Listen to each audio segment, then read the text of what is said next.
The Jonathan Mitchell Story. For 3,652 days in a row, Jonathan Mitchell confessed to the same murder. Every morning at 9 a.m., he would call the police and admit to killing Sarah Foster. Every evening, he would visit her grave to apologize. The only problem, Sarah Foster was still alive, living 3 blocks away, completely unaware that her neighbor was serving life in prison for her murder. Welcome to Justice System USA, where we bring you the untold stories of America's legal system. Before we continue with Jonathan's incredible story of mental illness, justice confusion, and the thin line between reality and delusion, tell me in the comments, what city are you watching from today? And if you believe stories about mental health and justice deserve to be heard, hit that subscribe button. These stories matter, and your support helps us keep bringing them to light. The Mind That Betrayed Him. October 15, 2014, Portland, Oregon. Jonathan Mitchell woke up screaming, just as he had every morning for the past 3 years. The nightmares were always the same. Sarah Foster's face, her eyes wide with terror, her voice pleading for mercy that never came. In the dreams, Jonathan's hands were covered in blood, and her lifeless body lay sprawled across her kitchen floor.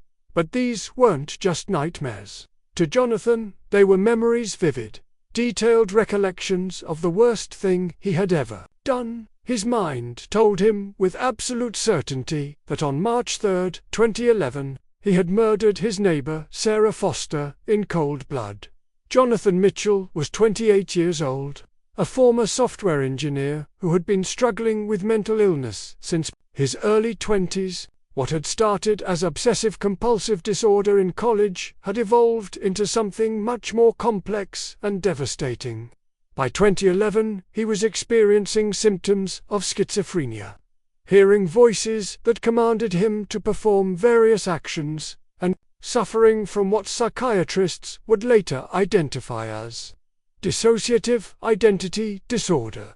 The combination of these 3 conditions created a perfect storm in Jonathan's mind. His OCD latched onto violent thoughts and turned them into obsessions that consumed his daily life. His schizophrenia provided voices that seemed to validate and command these obsessions. His dissociative identity disorder created separate personalities that could act on the commands without Jonathan's conscious awareness. But the most tragic aspect of Jonathan's condition was that he genuinely believed he was a murderer. His mind had constructed such a detailed and convincing narrative about killing Sarah Foster that he couldn't distinguish it from reality. To Jonathan, the crime was as real as any actual event in his life. Sarah Foster, meanwhile, was very much alive. She was a 26-year-old graphic designer who lived 3 blocks away from Jonathan in the same Portland neighborhood. She had never met him, never spoken to him, and had no idea that her name had become central to his elaborate delusions. The daily ritual, Jonathan's daily confession ritual, began on March 4, 2011, the day after he believed he had committed murder. That morning, he called the Portland Police Department and told the dispatcher that he had killed Sarah Foster. "I need to turn myself in," Jonathan said, his voice shaking with what sounded like genuine remorse. "I killed my neighbor last night. Her name is Sarah Foster, and she's dead because of me." The dispatcher, following protocol for confession calls, asked Jonathan to come to the station to speak with detectives. But when officers went to Sarah Foster's address to check on her welfare, they found her very much alive, preparing for work, completely unaware that anyone had reported her death. The officers concluded that Jonathan was either mentally disturbed or making a false report. They took a statement from him, noted his apparent mental health issues, and recommended that he seek psychiatric help. But they didn't arrest him because no crime had been committed. This should have been the end of the matter. But for Jonathan, It was just the beginning of a decade-long ordeal that would consume his life and eventually land him in prison for a crime that existed only in his mind. Jonathan called the police.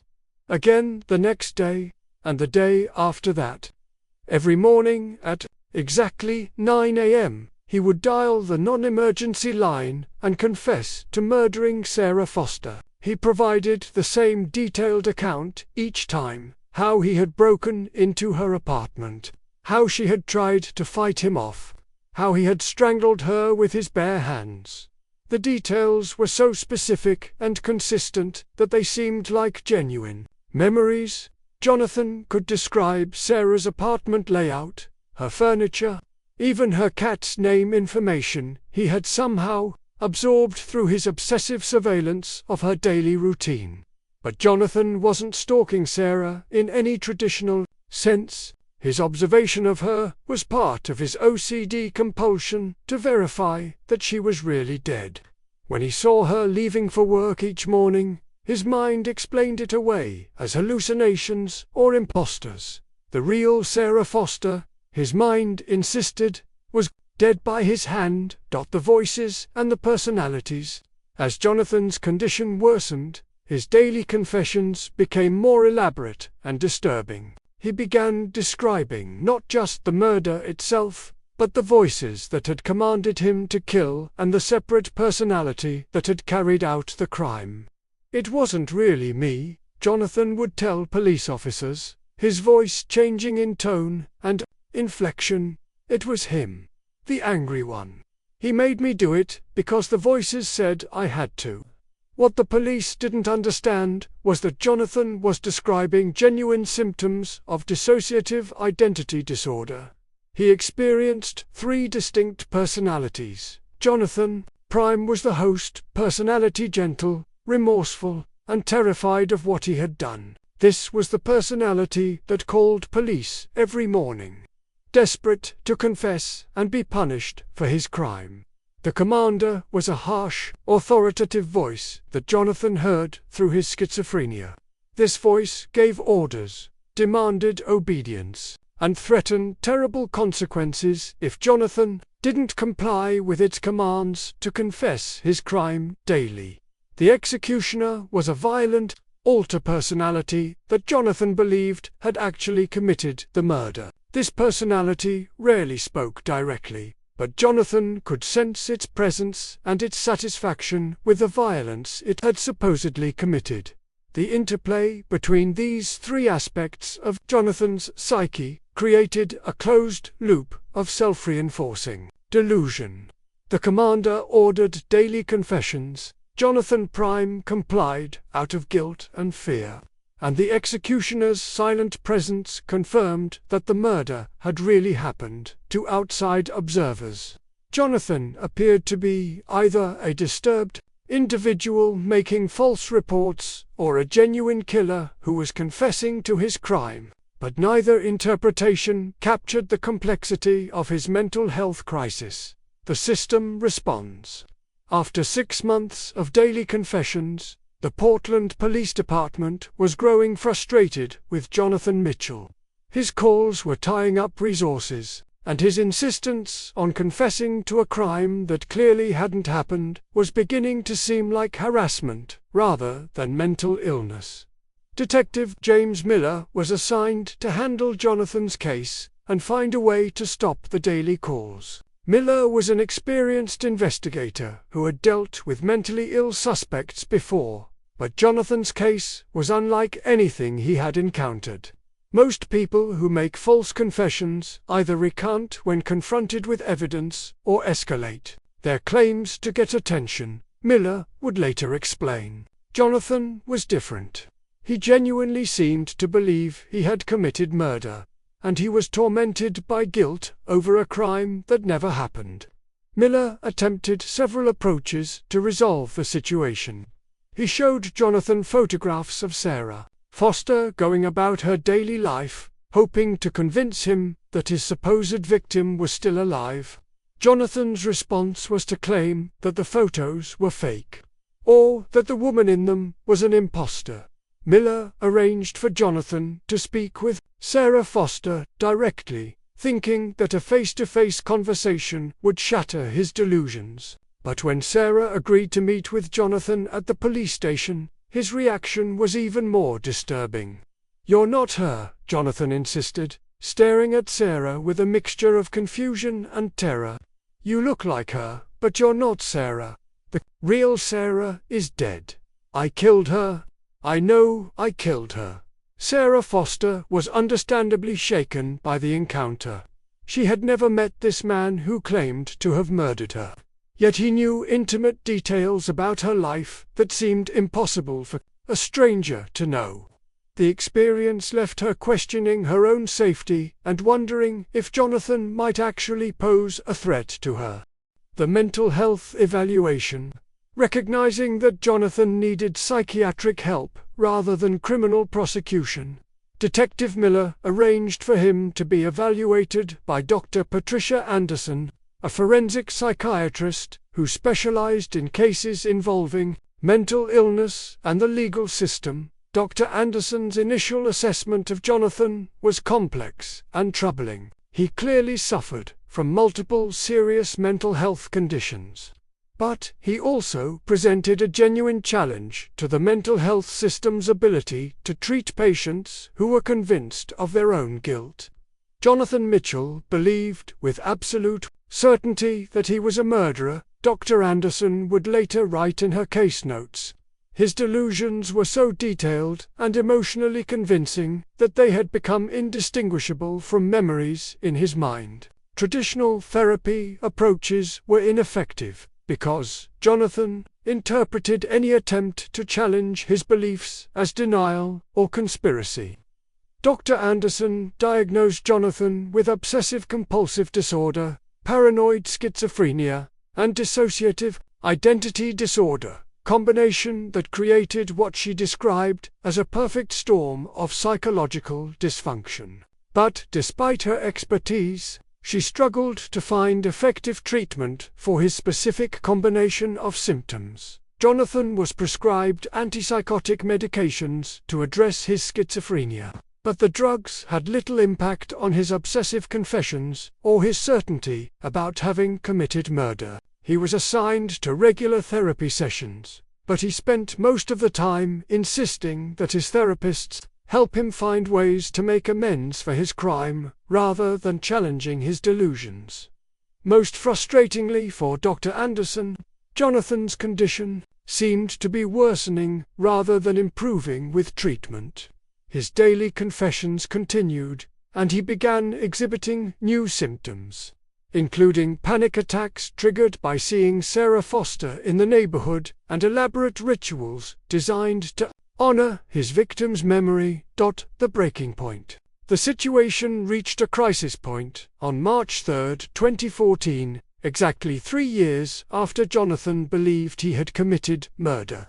That morning, instead of making his usual phone call to police, Jonathan walked into the Portland Police Department and demanded to be arrested immediately. "I can't live with this anymore," he told Detective Miller, his voice hollow with exhaustion. "I've confessed every day for 3 years, and you people won't do anything about it. I murdered Sarah Foster, and I need to be punished for what I did." Jonathan refused to leave the police station until he was formally charged with murder. When officers tried to escort him out, he became agitated and began describing the crime in graphic detail, loudly enough for other people in the station to hear. The incident created a media spectacle. Local news outlets picked up the story of a man demanding to be arrested for a murder that police said never happened. Mental health advocates criticized the police for not taking Jonathan's condition seriously, while law enforcement officials argued that they couldn't arrest someone for a crime that hadn't been committed. The public attention put pressure on the district attorney's office to take action. Prosecutor Catherine Martinez found herself in an impossible position: either charge a mentally ill man with a crime that didn't happen, or allow him to continue disrupting police operations with his daily confessions. Martinez chose a middle path that would have devastating consequences for Jonathan.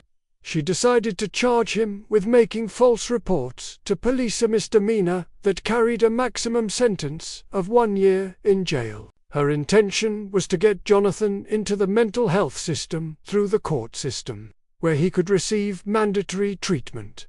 But Jonathan's reaction to the charges was not what anyone expected. Instead of accepting the lesser charge, he insisted on pleading guilty to murder, the trial of a delusion.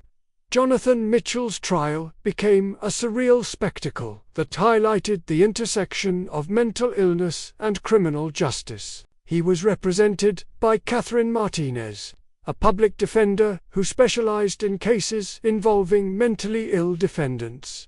Martinez faced an almost impossible task, defending a client who insisted on confessing to a crime that everyone knew he hadn't committed. Jonathan refused to cooperate with any defense strategy that involved denying his guilt, and he actively undermined his attorney's attempts to present evidence of his mental illness. "I don't want an insanity defense," Jonathan told Martinez repeatedly. "I'm not insane, I'm a murderer. I killed Sarah Foster, and I deserve to be punished for it." The prosecution, led by Catherine Martinez's office, was in the unusual position of trying to prove that their defendant hadn't committed the crime he was confessing to. They called Sarah Foster as a witness to testify that she was alive and had never been attacked by Jonathan. But Jonathan's mental illness created bizarre courtroom moments that challenged everyone's understanding of justice and mental competency. When Sarah Foster took the stand, Jonathan stared at her intently and whispered to his attorney, "That's not her. I don't know who that woman is, but she's not Sarah Foster." Dr. Patricia Anderson testified about Jonathan's mental health conditions and her attempts to treat his delusions. She explained to the jury how his combination of OCD, schizophrenia, and dissociative identity disorder had created a false memory so convincing that Jonathan experienced it as reality. Mr. Mitchell's brain has constructed what amounts to a detailed, fictional narrative about committing murder, Dr. Anderson explained. But to him, this narrative feels exactly like a real memory. He can't distinguish between the delusion and reality because his mental illness has made that distinction impossible. The defense strategy was to demonstrate that Jonathan was not competent to stand trial because his delusions prevented him from understanding the nature of the proceedings against him. But this approach was complicated by the fact that Jonathan appeared lucid and rational, except when discussing his supposed crime. The verdict and its consequences. After 3 days of testimony, the jury faced an unprecedented decision. They were being asked to determine whether a man who insisted he was guilty of murder should be convicted of making false reports to police. The jury deliberated for 8 hours before returning with a guilty verdict on the charge of making false reports. But they also issued a recommendation that Jonathan receive mental health treatment rather than imprisonment. Judge William Hayes sentenced Jonathan to 1 year in county jail, with the provision that he could serve his time in a secure mental health facility if space became available. But due to overcrowding in mental health facilities, Jonathan ended up serving his full sentence in the general jail population. The year in jail was devastating for Jonathan's mental health. His daily confession routine was disrupted, but his delusions about murdering Sarah Foster intensified. He became convinced that his imprisonment was proof of his guilt, and he began experiencing new symptoms, including visual hallucinations of his supposed victim. When Jonathan was released from jail in 2015, his condition had worsened significantly. He immediately resumed his daily confessions to police.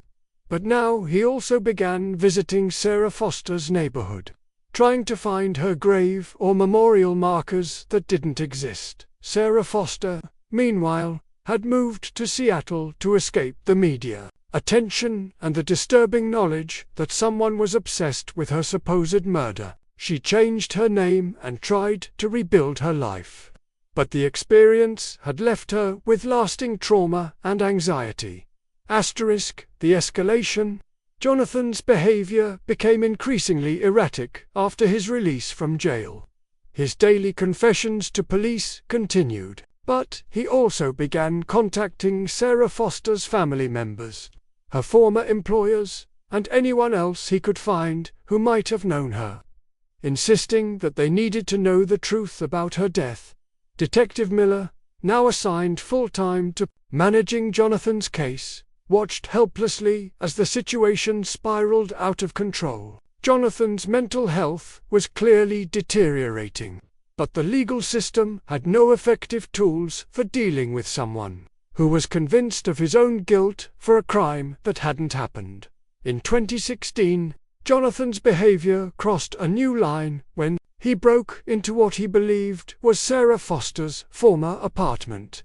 The current residents called police when they found him in their kitchen, trying to clean up the blood that existed only in his mind. This incident led to charges of breaking and entering, and this time, Jonathan's mental health issues could not protect him from serious criminal consequences. The homeowners were traumatized by finding a stranger in their house, and the prosecutor's office decided that Jonathan posed a genuine threat to public safety at his second trial. Jonathan's delusions had become so severe that he was found incompetent to stand trial, but instead of receiving treatment, he was committed to a state mental health facility for indefinite detention until his competency could be restored. The breakthrough. Jonathan spent 4 years in the state mental health facility, during which time his condition continued to deteriorate. Traditional treatments had failed, and his doctors were beginning to consider his case hopeless. But in 2020, Dr. Patricia Anderson proposed an experimental treatment approach that would challenge everything the mental health system thought it knew about treating delusional disorders. Instead of trying to convince Jonathan that his memories were false, Dr. Anderson decided to work within his delusional framework to help him find peace with his supposed crime. She began therapy sessions where she encouraged Jonathan to confess in detail, but guided him toward understanding the emotional and psychological reasons behind his supposed actions. If you really killed Sarah Foster, Dr. Anderson would ask, what do you think she would want you to do now? How can you honor her memory in a way that helps rather than hurts people? This approach allowed Jonathan to process his guilt and trauma without directly challenging his core delusions. Gradually, he began to experience some relief from his obsessive need to confess daily, and his other symptoms started to improve. The breakthrough came when Dr. Anderson introduced Jonathan to other patients who had similar experiences with false memories and violent delusions. For the first time, Jonathan met people who understood what he was going through, and who had found ways to live with their conditions. Through group therapy and peer support, Jonathan slowly began to question some aspects of his delusions, while maintaining his core belief that he had committed murder. He started to consider the possibility that his memories might be influenced by his mental illness, even if he couldn't completely dismiss them as false. The truth revealed. In 2023, a technological breakthrough finally provided the evidence that Jonathan's doctors had been seeking for over a decade. Advanced brain imaging technology allowed researchers to study the neurological basis of false memories and delusional thinking in unprecedented detail. When Jonathan underwent these new brain scans, the results provided clear evidence of the physical changes in his brain that had created his false memories. The scans showed abnormal activity in the regions responsible for memory formation and reality testing. creating what Dr. Anderson described as a neurological perfect storm that made his delusions feel completely real. More importantly, the research team was able to trace the specific origins of Jonathan's false memories about Sarah Foster. His obsessive observation of her daily routine had provided the raw material for his delusions, while his mental illness had transformed these observations into a convincing but completely fictional narrative about murder. The brain imaging results finally convinced Jonathan that his memories might not be reliable. For the first time in over a decade, he began to seriously consider the possibility that he hadn't actually killed anyone. But even with this new understanding, Jonathan's recovery was slow and difficult. His false memories had been so central to his identity for so long that letting them go felt like losing part of himself. The long road to recovery. Jonathan's treatment continued for 2 more years as he slowly learned to distinguish between his illness-generated memories and reality. The process was painstaking and often painful, as he had to grieve for the decade he had lost to delusions, while simultaneously celebrating his gradual return to mental health. In 2024, Jonathan was released from the mental health facility into a supervised group home, where he continued his treatment while learning to live independently. His daily confession ritual had finally stopped, replaced by therapy sessions and medication management that kept his symptoms under control. Sarah Foster, now living under a different name in Seattle, was contacted by Dr. Anderson and informed about Jonathan's condition and recovery. She chose not to meet with Jonathan, but she did provide a statement expressing her relief that he was getting the help he needed and her hope that his story would help other people with similar conditions. Jonathan's case became a landmark study in the treatment of complex delusional disorders. Dr. Anderson published papers about his treatment that influenced how mental health professionals approach patients with false memories and self-incriminating delusions. The ripple effects. The Jonathan Mitchell case had far-reaching implications for both the mental health system and the criminal justice system.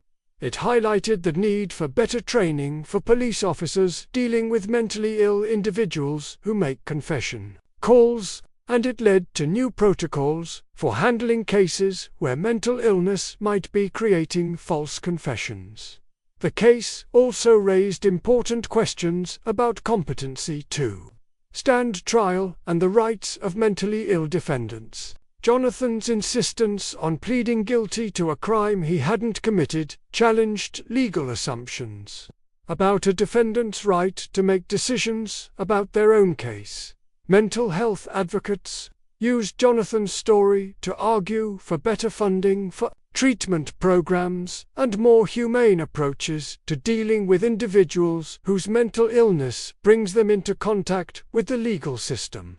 Perhaps most importantly, the case demonstrated the importance of not giving up on patients whose conditions seem hopeless. Jonathan's recovery, though partial and hard-won, proved that even the most severe mental health conditions could improve with appropriate treatment and support. Living with the aftermath. Today, Jonathan Mitchell lives quietly in Portland, working part-time at a non-profit organization that provides support for people with mental health conditions. He takes medication daily to manage his symptoms, and he continues therapy to maintain his recovery. He has never fully regained the decade he lost to his delusions, and he still struggles sometimes with distinguishing between real memories and illness-generated thoughts. But he has found peace with his condition and purpose in helping others who face similar challenges. Jonathan's relationship with reality remains complex. While he now understands that he never killed Sarah Foster, he still experiences some residual guilt and confusion about the intensity of his former delusions. His recovery is ongoing, and his doctors expect that he will need support and treatment for the rest of his life. The case has become a textbook example in forensic psychiatry programs, teaching future mental health professionals about the complexity of delusional disorders and the importance of innovative treatment approaches. Dr. Patricia Anderson continues to treat patients with similar conditions, using techniques developed during Jonathan's treatment to help others who struggle with false memories and self-incriminating delusions. The lessons learned.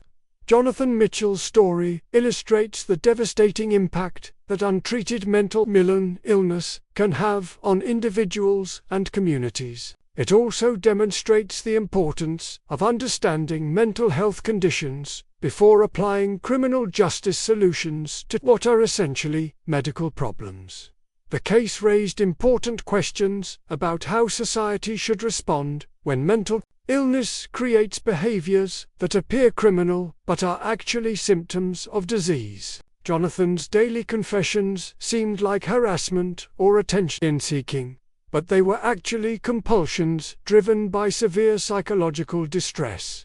Perhaps most importantly, Jonathan's eventual recovery proves that even the most severe mental health conditions can improve with appropriate treatment, patience, and innovative approaches that prioritize healing over punishment. His story reminds us that the line between criminal and patient is often blurred, and that justice sometimes requires mercy, understanding, and a willingness to look beyond surface behaviors to address underlying causes. What would you have done if you were the police officer receiving Jonathan's daily confessions? How should the justice system handle cases where mental illness creates behavior that appears criminal but is actually symptomatic? Share your thoughts in the comments below, and let us know what city you're watching from today. If this story moved you, subscribe to Justice System USA.